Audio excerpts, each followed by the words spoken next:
Misual nung tlak law khongai na min soi fo tu kan pathian ming fakinam ro se pathian tu thiang lim ngai thang Psalm number som ni le pathum na chang lat tak mai ni a kan chiar chu ange chang khata tanga chang ru ku zo hian lalpa chu mi veng tu ni a katla cham lowang ani chon lo ber hring dup muna te mi bo tir thina cholna tui ka ma te mi hroi thin kanun na hi mi siam that thina ama minga wangin felna konga te mi hroi thin ani thina hlim ko ruam zo ma ila thil thalo reng ka hlau lowang nang ka hne nai om si a ital tum le itiangin mi thamuan thina ni mi do tu te min hmuwa ka ma hian do ka ni bot sai thina ma theilovin thatna le ngil nei na in kadam chung zong hian mi zui zelanga ti chon lalpa ina kum khuwa in ka om rengang lalpa na thua tharing kan zatan mal som ro se amen zanin kan thu pui tur chu lalpa chu mi veng tu ani a katla cham lovang ti hi kan thu pui tur ni sela khaile damlo pakhat pathian hne na hroi tur kan nei a tong trai na kan mang nge lalpa kan sen na khovel kan sen na lei taksa a hian har sat na te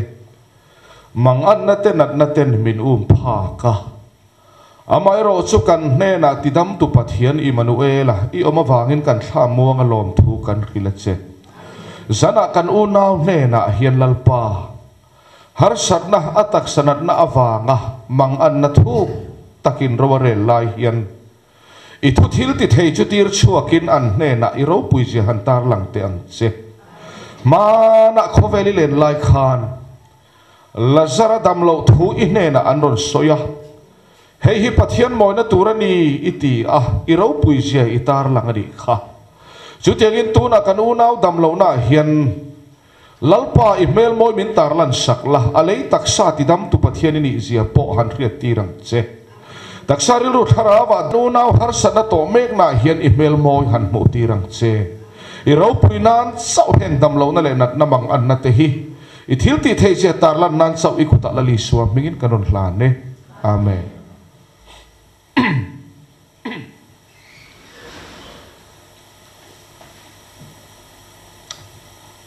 khale pathian a tha heti zat chan chin thai pol ho tur lalpan min soi khop le maya alo mom hle mai chun zirna khalat lai lovania I zirna kan chun som zel do na chun lama po khana mana piang le tui hal na ne piang te kanin som mol zelani khale zanin kan thu pui chu sam som ni le pathum na hi ani anga lalpa chumi veng tu ani katla cham lovang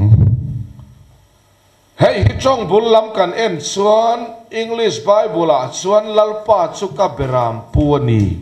ti in kan mu chu chuan soi tu maneya lalpa chu ka beram puani ka du tol tola beram chu apu in a venga a hruaya a en kol thin angin lalpa po in ke himin venga min en kol thina ni ti na ni ani le lalpa chu mi veng tu ni akatla cham lovang kan ti hi athu kan khefia via va kan khebel vio na eng ber hinge mo kan tlak cham lo chule I chun ngayem lalpa chu mi veng tu ani ring tu te min veng tu chu lalpa ani leilam lal chu aya hnuai hnung zokin an veng thina leilam lal chu sipai ten an venga aya hnuai hnung zokin an venga aya lal lo zokin an venga keini ring tu te ro chu lalpa chu min veng tu ani leile van siam tu kan aya ro pui zok hian min veng ani hallelujah kan van nei makekati leilam lal chu sipai nan venga aveng tu te kha an na theya an thi theya an mut khu theya an sak lo theya nang le ke min veng tu chu an na ve thei lo wa eng lai ma ina cheve ngai lo wa chak lo ve ngai lo wa chatuan eng kim ti thei pathian in min ve ngani hallelujah ring tu te chan vo hlut zia hi amaro chungun takin kan chui zela leilam lal chu sipai tenan venga ngun takin an ve na kha athu zo kha lal thu in aveng tu tenan veng thi nima sela ke ni ring tu te chu min veng tu pathian khia thu zo kha kan thu in min veng ani lo adu dan in min veng thunga helai tak hi chiar thia maharta sam za som le pakuana chang som ruk le panga kan en chuan olalpa ichia lo hi idu danin iti thachina pathian o puiro se ke ni min veng tu pathian chuan kan du danin min veng lo adu danin min veng taklat maya chu chiar thia maharta maya ring tu tin te kan zir lai turanita chu tak chu kan chui zu yang lalpa chu mi veng tu ni akatla cham lo wang enge kan tlak cham lo chu le sum le pa katla cham lo wang ti do ni la kan tla cham ngun lutuka lalpa chu mi veng tu ni a khisel na katla cham lo wang ti do ni la dik thei lo ring tu te kan khisel lo ma kan na ani chuan nge kan tlak cham lo chu le lalpa chu min veng tu ni a khamon na katla cham lo wang ti ngo ti la kan thapha ngun si lalpa chu mi veng tu ni a hlim na katla cham lo wang ti la kan hlim lo ngun si en sunge mo kan tlak cham lo chu le u naw I chik ngayem hei hiani kan tlak cham ngai lo chu lalpa chu min veng tu ni a ami ven na hi eng lai ma in kan tla cham ngai lo hallelujah nang ma ven tu chu mu hil lo va mu thu hek lo wang bible in ati a eng lai pon lalpan min venga nima sela eng lai po min ven lai hian min venga ni tiero kan het hiam lo fo min ven dan tak hi kan chiar thiam thin talova min ven na hi kan tla cham lo kan thu danin min veng lo va kan thu dana ven chi kan ni lo kan thu danin min en kol lo va kan thu dana en kol chi kan ni lo beram chu a khom mu a toy ma thui a mu thei lo va kham sang taka atlak hlum na tur po hi a mu thui thei lo wangin a pan chot zela chu wang chuan beram chu apu in a hnunga tangin a khal ngai lo a ma a tangin a hruai thina atana chiat na tur po mu phatlat lova a khom mu nai em a toy em mai ni chu tiang chen u naw mi hring te po hi kan khom mu toy em mai nak tu po mu phalo kan nia kan chiat na tur po kan mu thiam lo va nakina kan tra pui tur po vo ina kan ma nakina kan room le na tur po vo ina kan tui puya kan chiat le na tur po vo ina kan du em tlat zela kan khom mu he toy ma wangin beram angalal pan min huai hi kan mamoni hallelujah kan mit tui khem chuak le tur hi vo ina hen kan tui pui thei tlat kan khom mu hi toy lut chu wangin beram chu apui na malama a hruaya a chiat na tur po pan mai thin beram ani sakai bang nei nan run se mai dona beram kha ama ina in chandam theilova in veng theilova apu ven him na boka mamo angin voi na hian u nau nang le ke po hi he khovela hian min ti che thei ne mia lo chiar sen lovin min huala kan ne reng reng lo lalpa ven him na hini tin kan mamo ani chuwang chuan lalpa chumi veng tu ni katla cham lovang enge kan tlak cham lo ami ven na kan tla cham lovani ani le kan dam lo lai tak hian min venge kan dam lo khamin ven na lo ni fo thina kan khisel lutuk chuan poi kan khoi thina kan sak lutuk chuan poi kan tile thina chuwang chuan khisel lo na aven te kan lo ngai fo nia mole min ven da ne ro chu chiar thiam har thin mange kan du zong ti hlot ling zong a en kol chi kan ni lo nau pangkal thei lim ril rula nei mu mal lo chu akal khalom lu tu katlan phei zela pon le ra atla don tak nial tia khan anu veng le en kol tu khan abana la lop maya akai le ta adu na atlan tlang thei lo khanau pang chu trapani ma se anu ven na kha tra puyani mut takin chikra he khovela kan du song ti hlot ling turin kan han tlan tak tak dona ma se lal pan tluan lo na in min lo venga pathian ro pui ro se khalai amen khachu ha tha khania kan du song ti hlot ling turin khovela kan han tlan tak tak dona ma se lal pan itana thalo ti in tluan lo na in min lo venga har sat na in min lo venga mangan na in min lo venga nat na ten min lo venga boy na si sang sang ten lalpan min lo venga min ven na hi kan tra pui chi na ni hi ava poi mo em mi panau pangkum ni mi in apa sa chan chem khiam lutuk khak khalange na nu adila alo va ban phak ta le lo va la chia kha anu mangai taka veng tu chuan alak sak loka ai sanga ada saka atrap anau pangchu anu ven na tra pui zan henu na mi gai to ngayam lalpa min ven na hi kan tra pui fawalo ni kan rum hi akhongai en kolna kan ta na thatu ramin tho sak na hi kan tra pui nia mole pathian pui ro se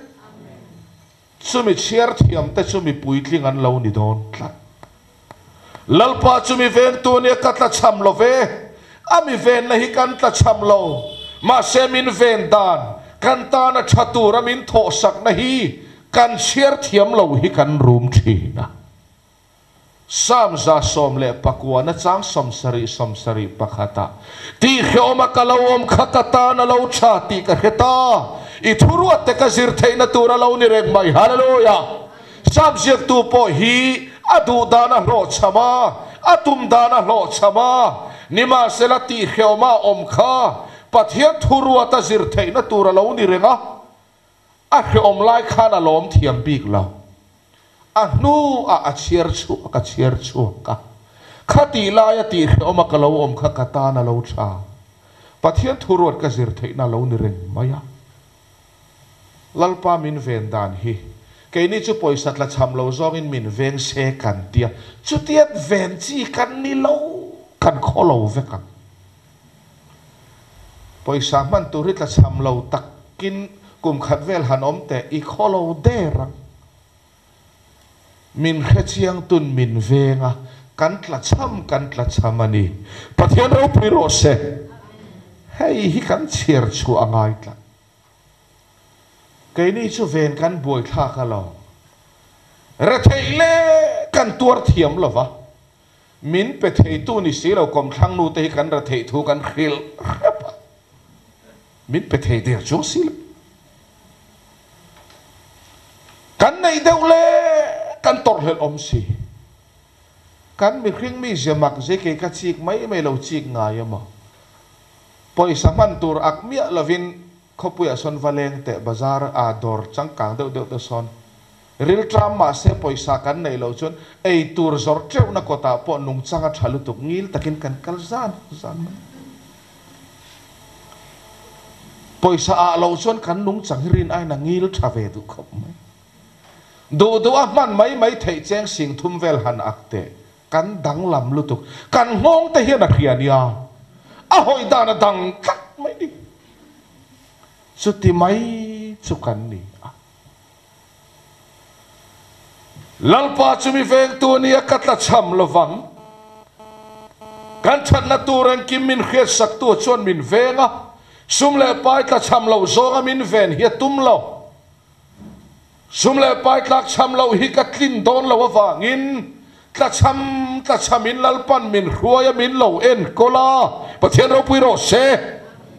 he khovel kan cham chunga min en kol tu tan lalpa hi to kan ni hallelujah min khechiang tun min venga ti hifia ila alom om leni kan khrisel lutuk la hian kan boi thak kan man hlei thei lo evangelist how hi lo chik ulamo khrisel lo na pakhat khat chun lo nei te veka in lama chhor tlak vak to lo ho hin nia kan khrisel tre tro lai te pathian in min chang hlei thei lo wa tlangwal tle rol chuak chho thi thei po in ngai mang lo lai kha omania ka ngai to mai lam kan tle rol ho bike chuan dan hi vung an ron tia mi hin su te u thei khopa enge chu ti takan man mo enge atlayan lawan yang mo ti la vung an ten ron ta ni atopan an va top na hi va en lela dor te a hen khoi mo an tia dor te an va thinga an lam hi ho thei lu tu ka sikhar lam tur ten an tlan saki an han tlan dan em hi an tak sa hian accident a holo niang a tikatia a ho ve tho kan hrisel lutuk suan lalpa tan man chi kan lo ni mang to lo kan du kan ei thei lutuk te hi boi thla ka thingpui ni se chi ni kan in thingpui sa chi hi chu in chung chawa sa kan in sawa dai zui mai a dai chi ve thung chu raya sa tol chung ko ti boi theng thok thei siam ri vut mai ni so wangin i hisel lutuk ka hisel lutuka chanchin cha pathian thurot ka zir thei don lo ai chuan nat na khum te min han than sak phota ama lova kan tlan hlat lutuk lo nan dam lo na ten min lo veng thi pathian chau ro pui ro se lalpa min ven dan hi lo zir te ava poi mo te lul e jona po khalal paneng tin nge ve nine via kalro nima selama hian than lamane lalpa than sak thang lo tu kola than dang nei ve kola tarsis lama pana nima selal pana ena ka thukol tu zona khu atlan hlat lutuk lo nan khonge kan venga nge ka kik don nge ka bengang o tia a ka ngai dam riang a chemin kan chem phota nge tia pathian chem mai po kha hau takani kha thipui atira tir tulama tang suan khongai na thipui atlan hlat lutuk lo na ta na aven na thipui ani ma selo dong song tulama tan chuan van doi na thipuyan ti photang voina unau ke ni chuan van doi na mo kanti nima selamin mangai ziale khongai zialan tir tu ani hallelujah chuwang chuan he khovel har sat na te hi ring tu te hian at ma chon dan kan thiam atul tat atlan hlat lutuk lo nan lalpan thipui na venga apoy mo asin a zalen lutuka ni thelo zalen lutuka om hin man tlak lawatia nga pui ko chungan chum phota pathian ku karkati mai a pui ko chung kha a chum min zan nuwa chuan atirna pianga culture char to mai chum min deuh te kan ngai ni khat le zan khatan om kha khre oma te lalpa aw rang kho Jerusalem takin du ti theya om lain lalpa na kowanga isak lo mi nga isak ve kho pangatia lalpan nga pui ko chunga chep to kinanda azu bung buang nge bok khupang pok ra thiam bik to lo kan thian pan asoi lom male asoi uar ve kho pa zona chunga pui ko chunga lu ta a khoi fu piang chu lo nal pur maya atia ka oi lu tu ke pon anal fe kan chunga pui ko chung ta chu nga pui na e ya piang khani ti na lo chip chuan ani chu lalpan chep taka anda ni chuan lalpa lo chu zonan mamo danga nei talo pathian sauro puiro se chu chuani unaw zalen lutu ka kan omreng po hi kan ta na poi theya zalen lo deva min da te hilalpa min fen nani hallelujah lalpa chumi fen tuani ka ta cham lovang a fen na hi kan ta cham lovasin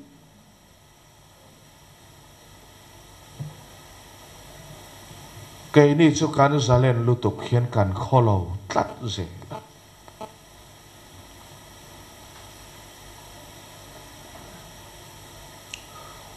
ama mamo lo thei lova te min han siam rap rapa kan mi khring mi zia hi alu ululina ngol em thi na ko tlang vada de uzok te kan mamo nia thi do ta mo ti de din muna te min han da chu lom evangelist pusang belan pathian ni ke chu ka hau fo wasinatia enga tinge te duai na tlai tlat zela tia enge om sia pu belan tia min ti dam thereng se kan na te hi thaphang min na tir phota thi na ko tlang de ulek te kan mamo chu ti lo chuan lalpai kan lo hlat sam lutuka chu ni zol nei zia ka chuan Hosea kan en chuan kami te chu ka rai tlaya min lata kan han tlai deu le ka pathian kan lat sam lutu eile in kan han niang nar deu le ka pathian lovin kan tlei thuaya tuk tin bazar na kan han niang nar dewa chong chaya khat sota chuwang chuan kami te chu ka rai tlaya min lata chuwangin khalera ka ruayanga khaler muna chuan an tla chamagan mang angangan lungayanga chuti huna chuan ngai om takin ka beto angati hallelujah dak cham na ruama lalpan min ron bia hi lalpa o hi kantan ngai om takalo ni chi chuti lo chuan kan ngongol ani rina hian ngai hi kan o le sam lutuka mangang min kanan o malalpa sa kan ti kan mang anare chuan kalalpa lo kan kai thoi kan chen panatia lo soye tuya muta tui boka tuk tin bazar na poisa kan tlak cham lo chuan trong drai hi khat du khopa ma na ka thian pa ne kan sin ve lai thian pa trong trai don lo mi ka ti har san na lutuk to lem lo chuan kamu mai zela ti om ve khop chu ti de chu kan lo ni chu bang lalpa chu mi veng tu ne katla cham lovang unaw chan chin chanei tu nun nei tu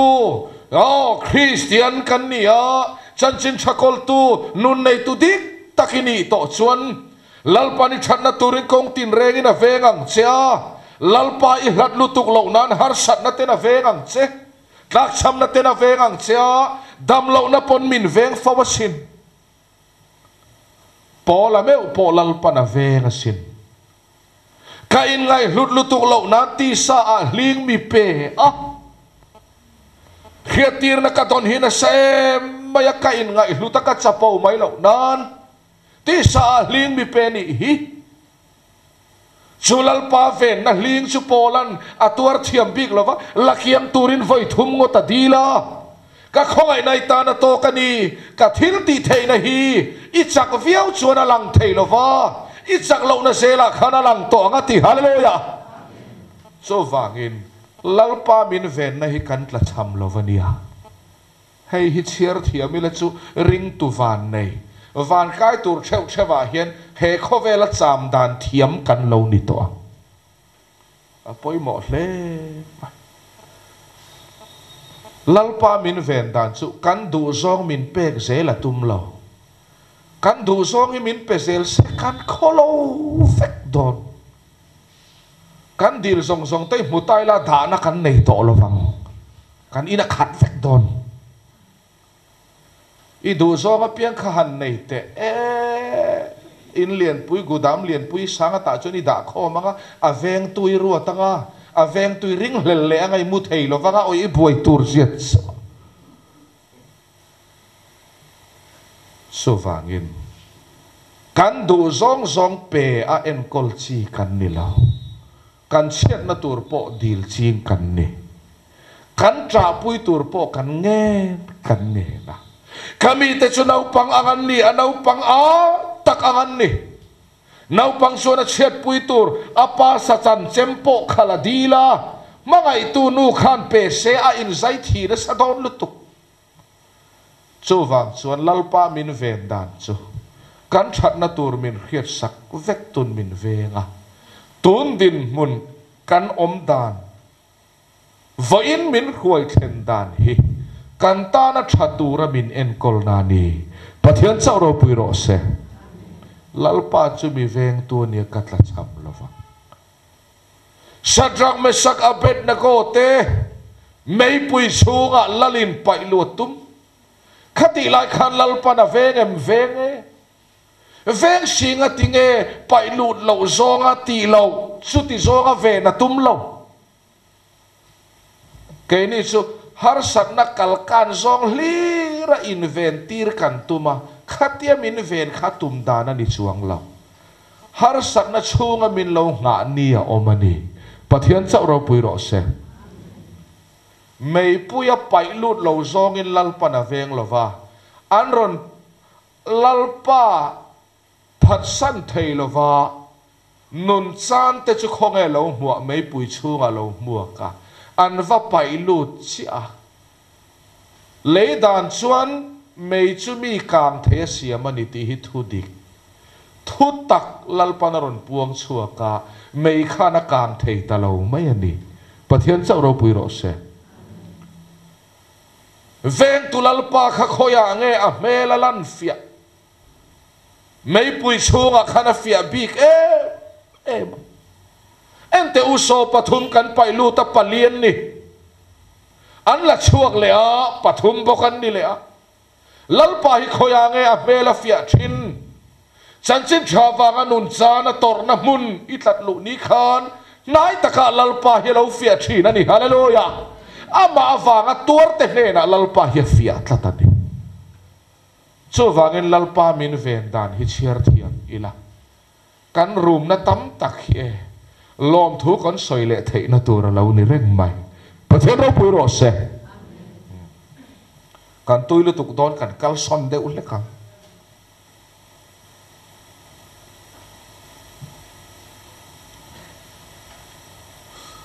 lalpa chu mi veng tu ni a katla cham lovang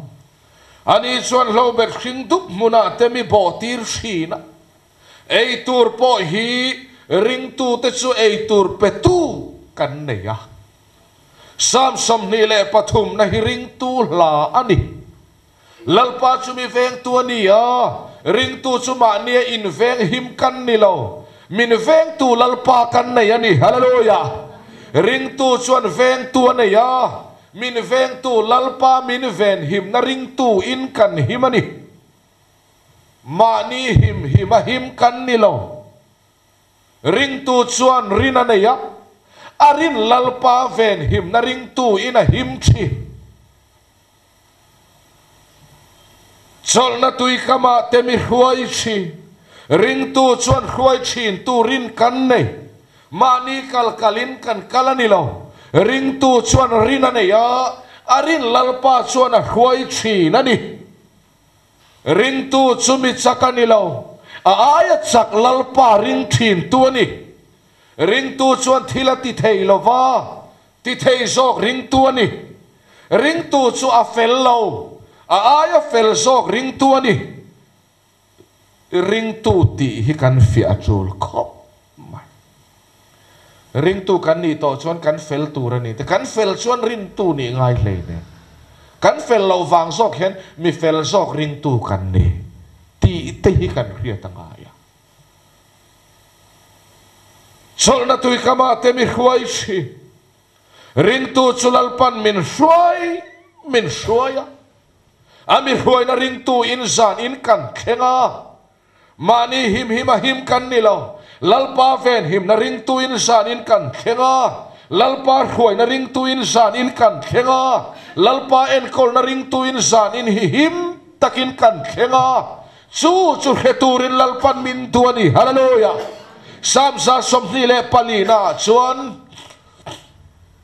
kan lama chang su lalpa ni su sela chuan Israel hovin ti te se an lama ka chana wanga vo in kheng an ni hi khia sela milemin biak san to lo tura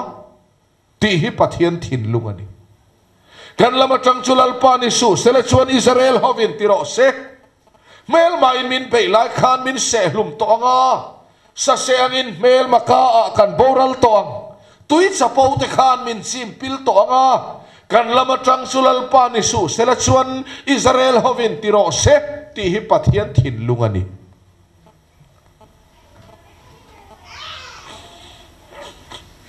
lalpan ring tu nuna min zirtira tum chu nang chu i hlo cham dera ka ven him na ring tu in ka en kol na ring tu in ka kai huai na ring tu in tun dar kar hi ilo theng topani hi ti hi heturin lalpan min tu ani pathian rau pui ro se ngut takin zirte ang kan lama chang lalpa ni lo sela chuan ne kan nei si lo min ti hlum thei hin tam ma mel ma kan nga lutuka ne kan nei lo ne na chulal pa ta ni dai ne na chulal pa ta ni anang le ke hiam ne kan nei lo nat na khi te hi ka ngai to nat na khi ki virus hi min lo ga mu thei om lo ate lutu te hle ma se tu man kan ne lo kan sar hik te hi tet nen tu man kan ne lo ne hi kan nei lo kan ne lo hi te lu tuk mu tham lo ani nan na khikin min han ei tak tak chu palian pui nu lian deu min ei zoi roi mai than min thlen thoi mai ni ne hi kan nei le kan ne kan nei lo se ka chu ta tun la he khitlang a lenga khitlang te po hi nat na chon kan hlau lo pol deu takania ma se kan ne chuang lo du hunan kan ti top thei bik chuang lo re chu mai ani lo khitlang hian chom ken tel te ne ya chang chuan kanan khitlang pik tak chu na pa lo tui aron oi khathin a oi khathin a po ka kan ti top thei chuang lo re kan ti thei om chun ni ta bera ka he chu in chi khat vela kan su chho ma sere han cham em tila cham lo atan na oi sheron tol thale thoi ti thei hi kan lo nei chaw lu tu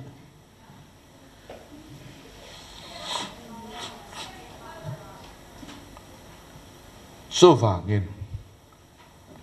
ring tu nu nalalpan min zir tira tum chu I engkim kania o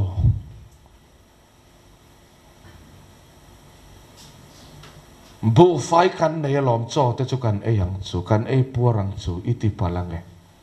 bu fai hi bek eng zat po tiang ur ma ila a e tur lam lei taksa hian dam amamo a bu fai nei chau ma ila e thei tur chon kan taksa hian pathian en kol na mamo asin bu fai nei cheu a thi san ta hi e thei lo va thi ta dai hi ka re cheu so wangin lalpai kan en ki mani poisa hi kan nun na moi lo ti palange poisa nei cheu thi san thau ka re cheu so wangin ring tu nun alalpan min sir tira tum chu mi khing hi chang chavinan nung lo mu thei thil hi kan nun nani mai lo ve pathian ka thutin chuakin an nung ani ti in khiat theina turin khalera khanin ril cha ma phala in kheo ma phala ni kha bible in ati chuwang chuan sam som ni le pathum hi ring tu hla ani lalpa chumi veng tu ani veng tu rin kan ne ye chu wangin vo in hi kan himani hi min ti boral theinan na khi chiar sen lovin min huala accident rap thak pui puya wanga thi thei taksa kan cheng ma se zan in him taka kan kheng hi lalpa ven him na ring tu in zan in kan kheng ani hallelujah chumi sir chuak zel tur chuan lalpan min tu ani lalpa chumi veng tu ne katla cham lovang ani chuan lobet khring dum huna temi bo tir china chol na tui kama temi khuai chi ma nia chol thei kanom lo mang an na lo theng sela kan phak tok chu khaphan em mang an em lungai em hi kan phak to kan ya chuti huna chuan min chol tira min khamon thin tu rin kan nei zo kani hallelujah chu ni ring tu nun chu ti chuan ring tu nun sam som ni le pathuma chuan kanun na himisiam that thina avarau puye sa khona chuan ma ni in siam that chop nun an tui puya ma ni in siam that chop nun an lim puya nima sela christian na chuan kanin siam that chop ani lo siam min siam thatu rin kan nei ani kanun na himisiam that thina ring tu chuan rin ani ya arin lalpa chuan anun hi siam that thina ni kan chan chin thaken himin siam thathin tu ni sa khona reng chu mani in sum uluk nun hin tlei puya ke ni ring tu te chu min siam thathin tu rin kan nei ani sam som ni le pathum hi ring tu hla ani kanun na himi siam thathina khongai na wanga vo in khen kani min khila ngai dam chopin zan in ka thlen thu min khila ka ne lo thi na tin reng laka ahum him na ring tu in zan in ka thlen ti min khila chu ngei ka khiat fia ni chuan zan in hi du atala rem talovani pathian ro pui ro se khongai na wanga zan in theng chau kan ni hi khia ila zan in hi du atala rem lo kanun na hi mi siam thathi ama minga wangin fel na konga temi hruai chi lalpan fel na konga min hruai hi keima lama chan le wanga omlo ama minga wangin fel na konga min hruai zela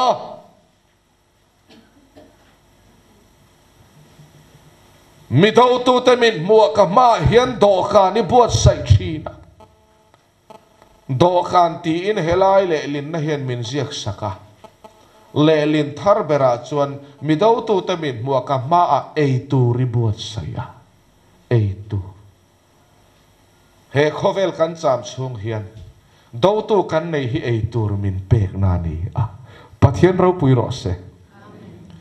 do tu nei to mi alo chen ring tu hen eitur kan nei kha to lutuka chu wang chuan khongai na chan chin thado tun lo om chuan avalom om ve ti mai la mi do tu te min mua kama hian do ka ni buat sai thina kalu hi khria ki thi to kanova hian a liam renga hei hi vo ina eng motel eng mo khiak la ka in thi ve le lam hi sai tu mani lo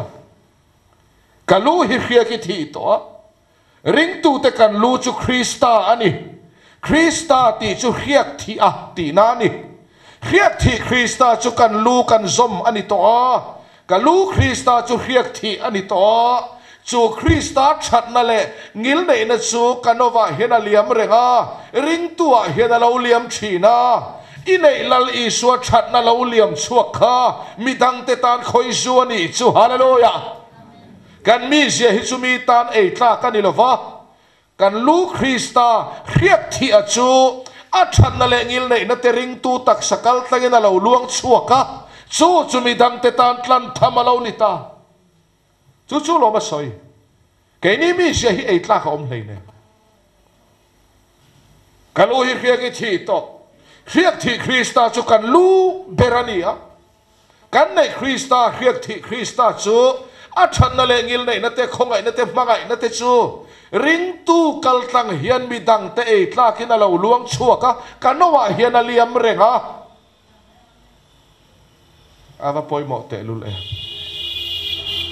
ring tu chuan rin kan nei cái mà nia lâu cheng mi tha mi thiang lim Christa hi kan rin chu ni ama that na lo luang chua khami te tan mal som na chu ni Hosea ka ira tha chu kan ra tha ve theyem ni thailo enga tinga ira tha chu ti si a noi chiar le ang ira tha chu keima la kamieni si alal panati chu wa chuan kan nei Christa mi zia lo luang chuak kha mi tan ra tha mal som na lo ni ta ke ni kan ni lo kan rin isua thi na lim ko ruam zo ma ila thil thalo ren ka hlau lo wang kan ti ve thei to lom lamani lo thi na lim ko ruam zo ma ila thil thalo ka hlau lo wang nang ka ne nai om si hallelujah a ne na om lalpa awang khan eng ma hlau lo vani kan ti ve thei to kan hlau lo lamani lo kan kol lalpa kan khetsia kan tha muang ani zok thì nó liêm có róm rõ mà là thiếu cho lâu reng cả lâu lo vang mà thầy là vin lalpa chat na lệ ngil này nó chuan min zui ze langa hela hi ka du talut tuka ngun takin zirte pathian chat na lệ ngil này na hi kan fel na in kan pha ka kan vadong don ani lo misual mitling lo ber mai ni tin lalpa lathin te ni mai la a that na le ngil nei na chuan min zui zel zo kani hi hallelujah lalpa that na le ngil nei na chuan min zui zela misual mitling lo ber lalpa lata tlei thin lalpa lova tla le mai thin te hi a that na le ngil nei na chuan min zui kan felwa ka kan donani la a that na khian min zui tlata hay helom ka ngai tu athi